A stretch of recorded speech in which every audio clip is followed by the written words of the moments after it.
कहानी की शुरुआत में हम बैरी नाम के एक आदमी को देखते हैं जो पैसों से भरे कुछ बैग्स अपने घर पर लेकर आया। ये देखकर बैरी परेशान हो गया कि इतने पैसों को वो कहाँ रखेगा। घर पूरा भर चुका है, दफनाने तक के लिए जगह नहीं है। जहाँ भी उसने खोदा उसे पुराना दफनाया हुआ पैसा ही मिला। अब बैरी ने सोचा कि इन पैसों को घोड़ों के तबेले में छुपा देता हूँ। लेकिन जैसे ही उसने पैसे छुपाने के लिए दरवाजा खोला, ढेर सारे पैसे उसके ऊपर गिर पड़े। पूरे तबेले में नोट ही नोट फैल गए। लेकिन हमेशा से उसके पास इतना पैसा नहीं था। आज से कुछ साल पहले वो बस एक एयरलाइन में पायलट था। बैरी की गर्लफ्रेंड बहुत खूबसूरत है और वो अपनी जिंदगी में भी काफी खुश था। बैरी को लगा कि उसकी पूरी जिंदगी ऐसे ही खुशी खुशी निकलेगी। लेकिन फिर अचानक से मुसीबत ने दस्तक दे दी। एक शाम जब बैरी अपने होटल में आराम करने पहुंचा तो एक दाढ़ी वाला आदमी वहां उससे मिलने आया और बैरी को ब्लैकमेल करने लगा। उसने बैरी के ऊपर पैसों के लिए सिगार की स्मगलिंग करने का आरोप लगाया। ये सुनकर बैरी के पसीने छूट गए,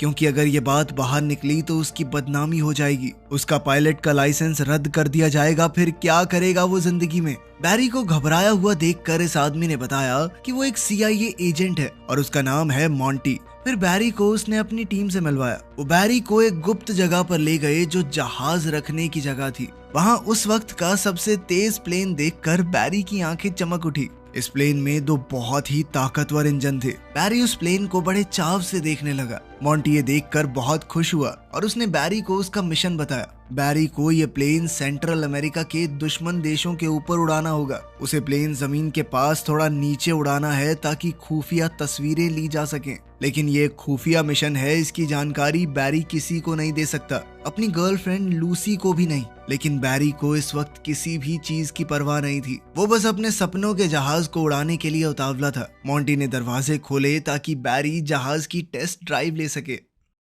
घर जाकर उसने लूसी को बताया कि मुझे अभी वाली नौकरी छोड़नी है, क्योंकि मुझे एक दूसरी कंपनी में बहुत अच्छा काम मिला है। उसने अपने मिशन का कोई जिक्र नहीं किया। लूसी को ये बात बड़ी ही अजीब लगी। कोई पायलट एक एयरलाइन में कैप्टन की नौकरी छोड़कर एक अनजान कंपनी में क्यों काम करना चाहेगा। उसी रात एक फ्लाइट के दौरान बैरी अचानक से कॉकपिट छोड़कर निकल गया अपनी जिंदगी की एक नई शुरुआत करने। उसके बाद से बैरी मॉन्टी का आदमी बन गया। वो सेंट्रल अमेरिका के देशों में अंदर तक जहाज उड़ाता और हर तरह के खतरे का सामना करता ताकि वो खुफिया तस्वीरें ले सके। हर बार सफर बहुत खतरनाक होता, लेकिन बैरी को अब इसी में मजा आने लगा था। मॉन्टी ने जब तस्वीरें अपने सीनियर्स को दिखाई तो लोग बहुत तारीफ करने लगे। लेकिन अभी तक बैरी ने लूसी को कुछ नहीं बताया था। उन दोनों की शादी भी हो गई और अब एक बेटी भी है। लेकिन बैरी की आमदनी अब कुछ खास नहीं हो रही।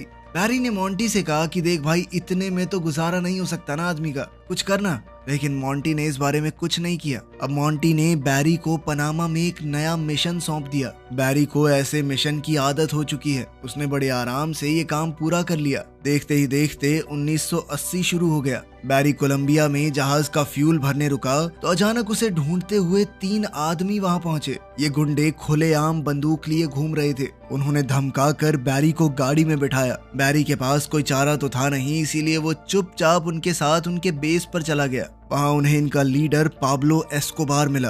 पाब्लो बैरी की असली पहचान जानता है और ये भी कि वो सेंट्रल अमेरिका के देशों की खुफिया तस्वीरें लेता है। ये सुनकर बैरी घबरा गया और सफाई देने लगा कि वो सिर्फ एक आम कंपनी के लिए काम करता है, ना कि CIA के लिए। पाब्लो पूरा सच जानता ही था तो वो हंसने लगा। पाब्लो ने बैरी से कहा कि मैं तुम्हें कोई नुकसान नहीं पहुंचाना चाहता, बस थोड़ी सी स्मगलिंग करनी पड़ेगी मेरे लिए। उड़ते हुए जाओगे, मेरा थोड़ा सामान वहां ले जाना। इसके बाद पाब्लो बैरी को अपने फार्म पर ले गया, ये समझाते हुए कि माल की स्मगलिंग कितनी मुश्किल है। इसी काम के लिए उसे बैरी की मदद चाहिए थी। हर डिलीवरी के पूरे होने पर वो बैरी को 1 किलो का $2000 देगा। बैरी ये सुनकर बहुत ज्यादा खुश हो गया। इस सब में तो फोटो खींचने से भी ज्यादा पैसे मिलेंगे। लेकिन जब उसने पूरे सिस्टम को समझा तो बैरी को समझ आया कि कमी कहाँ पर है। जो रनवे पाब्लो ने बनाया था वो बहुत ज्यादा छोटा है और बहुत से पायलट पहले भी टेक ऑफ करते हुए मर चुके हैं। बैरी ने कहा कि ये रनवे थोड़ा लंबा कर लो ना, पैसे की कमी है तुम्हारे पास। लेकिन पाब्लो ने कहा कि अगर काम करना है तो करो,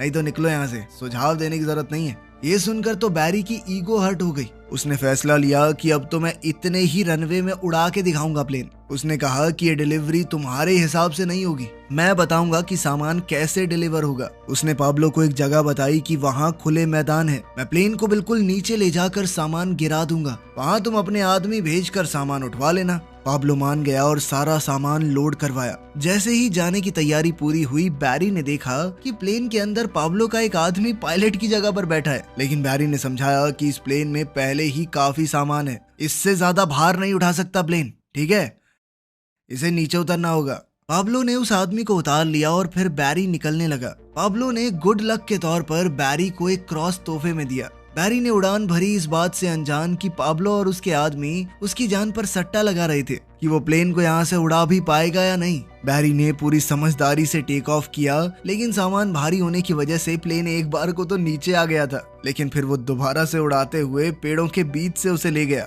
लेकिन फिर वो जैसे ही यूएसए की एयर स्पेस में पहुंचा, वो मिलिट्री के रेडार में आ गया। इस बात से अनजान बैरी जल्दी ही उस पॉइंट की तरफ बढ़ने लगा जहां उसे सामान छोड़ना है। बैरी ने ऑटो पायलट दबाया, नीचे का हैच खोला और सामान नीचे गिरा दिया। इसी के साथ बैरी की डिलीवरी पूरी हो गई थी। अगली बार जब बैरी कोलंबिया आया तो पाब्लो और उसके भाइयों ने उसके लिए वेलकम पार्टी रखी और बैरी को उसका कमाया पैसों से भरा बैग दिया। लेकिन इससे पहले बैरी अपनी खुशी मना पाता, कुछ फौजी वहां पर आ गए और पाब्लो के बंगले को घेर लिया। पाब्लो ने बैरी से कहा कि तुम अंदर ही रहना और वो खुद हालात संभालने के लिए बाहर निकल गया। लेकिन बैरी कभी यूं धुआंधार गोलीबारी के बीच नहीं आया था और उसकी घबराहट बढ़ती जा रही थी। बैरी ने पैसे उठाए और पाब्लो और उसके आदमियों को ढूंढने बाहर निकल गया। लेकिन बैरी को फौज के आदमियों ने पकड़ लिया और बाकी सबको भी। कुछ दिन बाद पाब्लो और उसके आदमियों को तो बेकसूर कहकर छोड़ दिया गया और सिर्फ बैरी जेल में रह गया। जब बैरी वहां पर बंद बहुत परेशान हो रहा था, तभी अचानक मॉन्टी वहां आया। बैरी के मुंह पर कई नील पड़े थे और 2 दांत भी टूट चुके थे। लेकिन मॉन्टी ने बताया कि तुम्हारे ऊपर ड्रग स्मगलिंग का आरोप लगा है और कल सुबह 6 बजे पुलिस तुम्हारे घर की तलाशी लेगी। ये सुनकर बैरी को बहुत दुख हुआ। वो अपने परिवार को इस सब में नहीं घसीटना चाहता था। उसने लगातार मॉन्टी से मदद की भीख मांगी। बैरी समझ ही नहीं पाया कि वो मॉन्टी के जाल में फंसता जा रहा है। मॉन्टी ने कहा कि हाँ, मैं तुम्हारी मदद कर सकता हूँ, लेकिन तुम्हें भी बदले में कुछ करना होगा। हाल ही में वहीं पास के एक देश में सरकार बदल गई है और उस प्रेसिडेंट का बहुत से लोग विरोध कर रहे हैं और अब यूएस की सरकार चाहती है कि उस देश में सरकार का विरोध करने वालों को हम पैसा और हथियार भेजें, लेकिन किसी को पता न चले कि हमने भेजे हैं। अमेरिका का नाम नहीं आना चाहिए कहीं पर। और इस काम को करने का जिम्मा मॉन्टी के ऊपर ही आया था और अब तो मॉन्टी के पास एक काबिल पायलट भी है। मॉन्टी बैरी का क्रिमिनल रिकॉर्ड तो नहीं मिटा सकता, लेकिन उसने बैरी को सलाह दी कि तुम्हें घर बदलना होगा। एक छोटा सा शहर है मीना, वहां पर मिलना मुझसे। बैरी के पास कोई रास्ता तो था नहीं, इसीलिए उसने घर पहुंचकर लूसी और अपनी बेटी को उठाया और कहा कि जल्दी से बैग पैक करो, हम जल्द ही यहाँ से निकलेंगे। बैरी की इस हरकत से लूसी को शक हुआ। लूसी ने बार बार पूछा कि हो क्या रहा है ये सब, लेकिन बैरी कुछ भी समझाने की हालत में नहीं था। उसने लूसी से कहा कि मुझ पर भरोसा रखो। सुबह होते ही पूरा परिवार सारा सामान बांधकर उस जगह से निकल गया। वो तीनों अब उस छोटे से शहर मीना में पहुंचे, जहाँ पर सिर्फ 2000 लोग रहते थे। ये लोग एक टूटे फूटे घर पर पहुंचे जहां मॉन्टी ने उनके रहने का इंतजाम किया हुआ था। अभी बैरी वहां पहुंचा ही था कि तभी उसने देखा कि मॉन्टी भी वहां पहुंच चुका है और बैरी उससे मिलने बाहर गया। मॉन्टी ने बैरी को एक सरप्राइज दिया। वहां लगभग 2000 एकड़ का एक एयरपोर्ट था। मॉन्टी ने बैरी को ये तोहफे में दे दिया कि अब ये पूरी जगह तुम्हारी, जिस पर मौजूद सब कुछ अब बैरी का था। बैरी को अपनी आंखों पर विश्वास नहीं हो रहा था। उसने अपने आसपास देखा, लेकिन उसे भरोसा ही नहीं हो रहा था कि ये सब कुछ उसका है, क्योंकि मॉन्टी पहले पैसे तो बढ़ा नहीं रहा था उसके।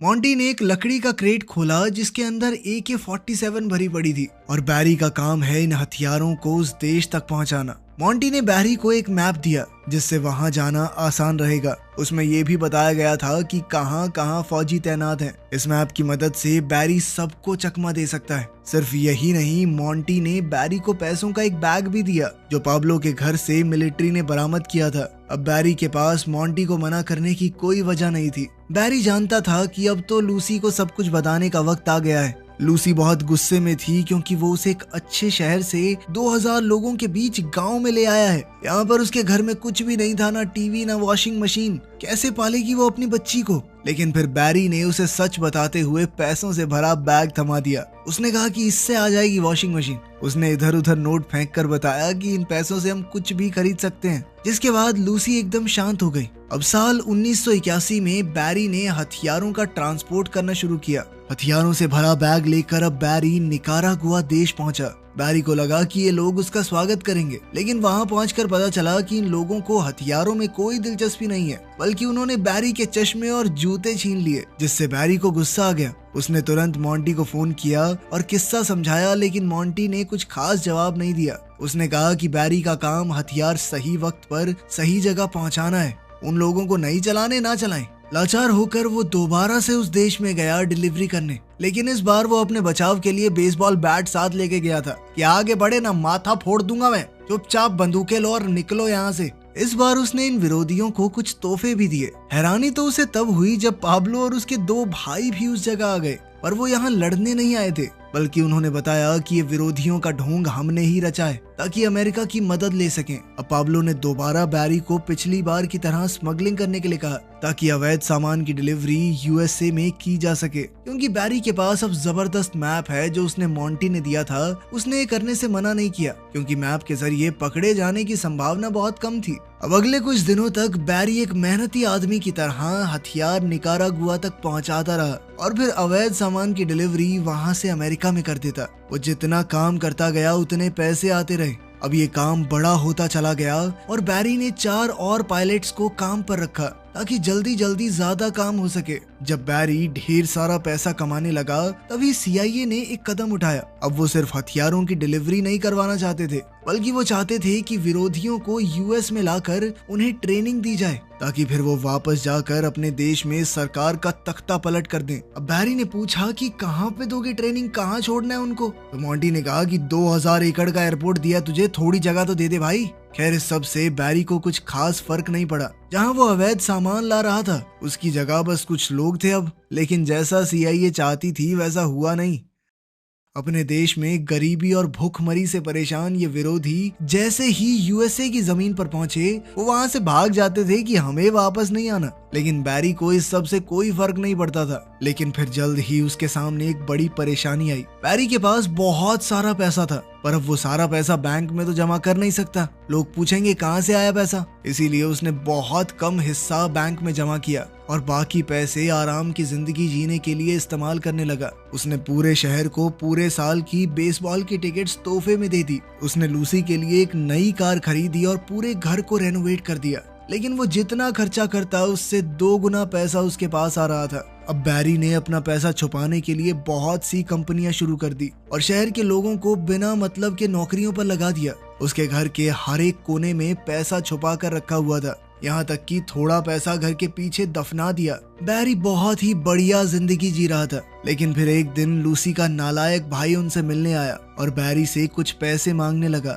बैरी ने मना नहीं किया, वो जल्द से जल्द उससे छुटकारा पाना चाहता था, लेकिन लूसी कहने लगी कि ये मुफ्त की रोटियां नहीं तोड़ेगा। वो चाहती थी कि बैरी उसे कोई नौकरी दे दे। अब लूसी की बात बैरी टाल नहीं सका। वो उसके भाई जेबी को प्लेन के हैंगर में ले गया, जहाँ उसे साफ सफाई के काम पर लगा दिया। अब कहानी उसी जगह पहुंच गई जहां से शुरुआत हुई थी। बैरी अपने घर पे नोट छुपा रहा था। वो तबेले में फैल चुके नोटों को हटा ही रहा था कि तभी उसने जेबी को वहां आते देखा, एक नई गाड़ी और अपनी गर्लफ्रेंड के साथ। लूसी गुस्से में आ गई जब उसे पता चला कि उसका भाई कोई काम नहीं कर रहा, पैसे चुरा के इधर उधर घूम रहा है। बैरी ने उससे पूछा कि पैसे कहाँ से आए, तो उसने कहा कि सफाई करते हुए मुझे एक बैग मिला जो पैसों से पूरी तरह भरा हुआ था, मैंने उसी पैसे से ये गाड़ी खरीदी है। बैरी को गुस्सा तो बहुत आया, पर उसे समझ नहीं आया कि करे तो करे क्या। बात यहीं खत्म नहीं हुई। उसके बाद से बैरी बहुत ही लापरवाह होता गया। लगभग 2 साल बाद पुलिस की नजर बैरी के ऊपर पड़ी। बैरी को पकड़ने के लिए DEA यानी ड्रग इन्फोर्समेंट एजेंसी ने एक जाल बिछाया,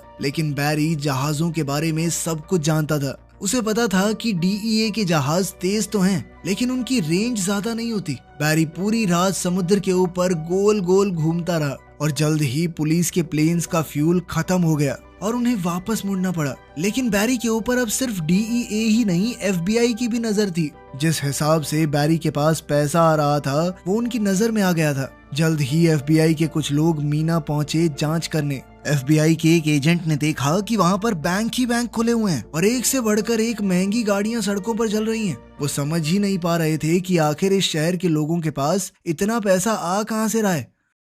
एक और मिशन के दौरान बैरी अब बॉर्डर पेट्रोल की नजर में भी आ गया था। और जिस तरह डीईए को बैरी ने चकमा दिया था, उस बात को ध्यान में रखते हुए बॉर्डर पेट्रोल वालों ने बैरी के प्लेन जैसे ही 2 और प्लेन भेजे ताकि इस बार किसी भी हालत में बैरी पकड़ा जाए। बैरी ये देखकर गुस्से में नीचे की तरफ बढ़ने लगा और हाईवे के ऊपर ही प्लेन लैंड करने लगा। लैंड होते ही जब बैरी प्लेन से उतरा, उसने सड़क पर मौजूद बच्चों की तरफ थोड़े पैसे फेंके, उनकी साइकिल ली और वहां से गायब हो गया। अभी बैरी ने सांस भी नहीं ली थी कि तभी पाब्लो का फोन आ गया। डीईए पाब्लो के पीछे भी पड़ी थी, इसीलिए अब वो कोलंबिया में नहीं रह सकता। वो अब वहां से भागकर निकारागुआ आ गया था, जिसके बाद बैरी भी वहां के लिए निकल गया। जैसे ही बैरी गया, जेबी ने एक पैसों से भरा बैग उठाया और अपनी नई गाड़ी लेकर मौज मस्ती करने के लिए निकल गया। उसके हाथ में पैसों से भरा सूटकेस था और वो एक रेस्टोरेंट में घुस गया, लेकिन वहां देखा कि पुलिस वाले खाना खा रहे हैं। डर कर जेबी अचानक भागा, लेकिन पुलिस वालों ने उसका पीछा करके उसे पकड़ लिया।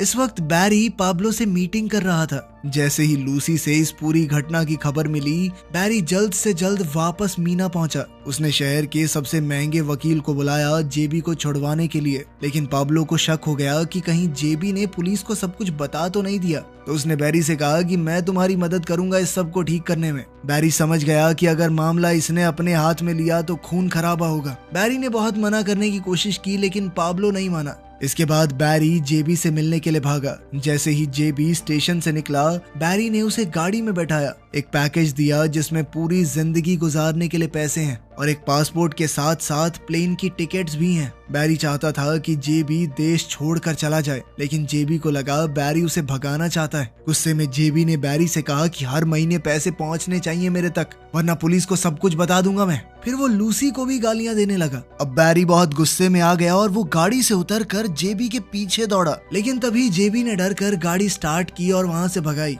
बैरी उसके पीछे पीछे भाग ही रहा था कि रुक साले, मैं बताता हूँ तुझे। लेकिन थोड़ी दूर जाते ही गाड़ी में जबरदस्त धमाका हुआ, जिसमें जेबी मारा गया और पैसे इधर उधर उड़ने लगे। बैरी एक बार के लिए तो भौचक्का रह गया, पर अंदर ही अंदर वो समझ गया था कि ये पाब्लो का काम है। बैरी ने अपनी गाड़ी से जेबी की गाड़ी को खींचना शुरू किया और उसे जंगल में छोड़ दिया। वहीं सीआईए को पता चल गया कि जो हथियार निकारागुआ भेजे गए हैं वो ड्रग ट्रैफिकिंग करने वालों के हाथ लग गए हैं। निकारागुआ से लाए गए विरोधी जिन्हें ट्रेनिंग दी गई थी, उनमें से बहुत कम लोग ट्रेनिंग पूरी करके वापस लड़ने गए। अब सीआईए वालों को समझ आया कि इनको बुलाकर ट्रेनिंग देना बहुत बड़ी बेवकूफी थी और मॉन्टी से ये सारा मिशन कैंसिल करने के लिए कहा। जब बैरी ने उन सबको वापस जाते देखा तो उसने मॉन्टी से पूछा कि अब क्या, आगे कुछ काम नहीं दोगे? लेकिन मॉन्टी ने कोई जवाब नहीं दिया, बस कहा कि मेरे अगले इशारे का इंतजार करना। अब बैरी समझ गया कि वो बुरी तरह फंस चुका है और मॉन्टी को भी अब उसकी कोई जरूरत नहीं है, तो वो उसका साथ भी नहीं देगा। अगले ही दिन जब मॉन्टी ऑफिस पहुंचा, उसने कहा कि बैरी से जुड़े हुए सारे कागजात जला दो, उसका हमसे कोई लेना देना नहीं होना चाहिए। वहीं बैरी ने अपनी पूरी टीम को तैयारी करके भागने के लिए कहा। जैसे ही बैरी और उसके साथ ही भागने की तैयारी कर रहे थे, तभी वहां डीईए, एटीएफ, एफबीआई, पुलिस हर कोई आ गया। जल्द ही उन्होंने उसे हिरासत में ले लिया और प्रोसिक्यूटर के ऑफिस में ले गए ताकि उसके किए की उसे ज्यादा से ज्यादा सजा दिलवा सके। इसी बीच बैरी उन सबको घूस देने की कोशिश कर रहा था। तुम सबकी जिंदगी बना दूंगा मैं, 1 करोड़ दूंगा, 1-1 करोड़ सबको, चलो नहीं ना 10 करोड़ दूंगा। लेकिन तभी अचानक वकील को एक फोन आया। बैरी समझ गया कि कुछ तो बदल गया है। प्रोसिक्यूटर गुस्से में बाहर आई और बैरी की हथकड़ियां खोलने के लिए कहा और उस एक फोन ने बैरी को आजाद कर दिया। जैसे ही वो बाहर निकला, सूट में 2 आदमी उसे गाड़ी में बैठाकर ले गए। बैरी को लगा कि ये मॉन्टी के आदमी हैं, लेकिन उसे वहां से डायरेक्ट एयरपोर्ट ले जाया गया और वहां से सीधा बैरी पहुंचा व्हाइट हाउस में। अब बैरी को प्रेसिडेंट से मिलना था तो वो काफी घबराया हुआ था। वो समझ नहीं पा रहा था कि उसे यहाँ क्यों लाया गया है। सीआईए के डायरेक्टर और आर्मी कर्नल ने यह फैसला लिया कि बैरी एक आखिरी बार पाब्लो से डील करेगा ताकि इस मौके का फायदा उठाकर पाब्लो की खुफिया तस्वीरें ली जा सकें। ये ऐसे सबूत होंगे जिन्हें झुकलाया नहीं जा सकेगा। बैरी ये काम करने को तैयार तो हो गया, लेकिन वो बहुत घबरा रहा था। अगर पाब्लो एस्कोबार को भनक तक लग गई कि बैरी उसे फंसाना चाहता है तो वो उसके चीथड़े उड़ा देगा। अपने परिवार से अलविदा कहकर बैरी और उसके असिस्टेंट ने एक सफर शुरू किया। वो एक तूफान से गुजरते हुए निकारागुआ पहुंचे। जैसे ही प्लेन का दरवाजा खोला, फौजी बंदूकें लेकर तैनात हो गए। बैरी घबरा गया, समझाने लगा कि ये सिर्फ एक तोहफा है। तभी पाब्लो वहां पहुंचा। उसने अपने फौजियों से कहा कि इसे मार दो। बैरी बहुत ज्यादा डर गया, पर तभी पाब्लो हंसने लगा और अपने फौजियों को पीछे हटने को कहा। पाब्लो का मजाक करने का अलग ही तरीका था। अब बैरी ने थोड़ा शांत होकर पाब्लो और उसके साथियों को सारे हथियार दिए। बैरी के साथी ने चुपके से खुफिया कैमरा चालू किया, जिससे पाब्लो और उसके साथियों के चेहरे साफ रिकॉर्ड हो गए। अब पुलिस के पास उनके खिलाफ ठोस सबूत आ गए थे। डायरेक्टर ने खुश होकर सबके लिए पार्टी रखी। बैरी ने अपना एक खतरनाक मिशन पूरा कर दिया था, लेकिन फिर एक दिन सरकार ने अपना वादा तोड़कर टीवी पर उसके चेहरे वाली फोटोज साफ साफ दिखा दी। दिखाना तो वो पाब्लो को चाहते थे, लेकिन पाब्लो के पास क्या टीवी नहीं था। अब उसे भी पता चल गया था कि बैरी ने उसे धोखा दिया है। उसने जल्द ही अपने कुछ गुंडों को भेजा बदला लेने के लिए, लेकिन बात यहीं खत्म नहीं हुई। सरकार पूरी तरह पलट गई। उन्होंने बैरी पर स्मगलिंग के आरोप लगाए, इसलिए एफबीआई ने उसका सारा पैसा, सारी प्रॉपर्टी जब्त कर ली। उसका सब कुछ जब्त होने से एक रात पहले बैरी ने किसी तरह अपनी पत्नी लूसी को सारी ज्वेलरी पहनाकर वहां से भाग जाने को कहा, क्योंकि जो चीज उन्होंने पहनी होगी वो कोई जब्त नहीं कर पाएगा। लूसी अपने पति को छोड़कर जाना तो नहीं चाहती थी, पर वो समझ चुकी थी कि अब कोई चारा नहीं, अपने बच्चों के लिए उसे ये सब करना ही होगा। अगले दिन एफबीआई ने बैरी का पूरा घर उलट पुलट दिया। बैरी समझ गया था कि अब उसके हाथ में कुछ नहीं रहा, ना उसका परिवार और ना ही पैसे। धीरे धीरे मामला शांत होने लगा और बैरी की सजा भी बहुत कम कर दी गई। वो जानता था कि पाब्लो उसे आसानी से छोड़ने वाला तो है नहीं। वो हर रात होटल का कमरा बदलता रहता। इस तरह डर डर के वो कुछ साल जिंदा रहा, लेकिन फिर एक दिन एक गुंडे ने उसे गाड़ी में ही गोली मार दी। तो आपके हिसाब से बैरी के साथ सही हुआ या गलत? कमेंट्स में जरूर बताना। मिलते हैं अगली वीडियो में।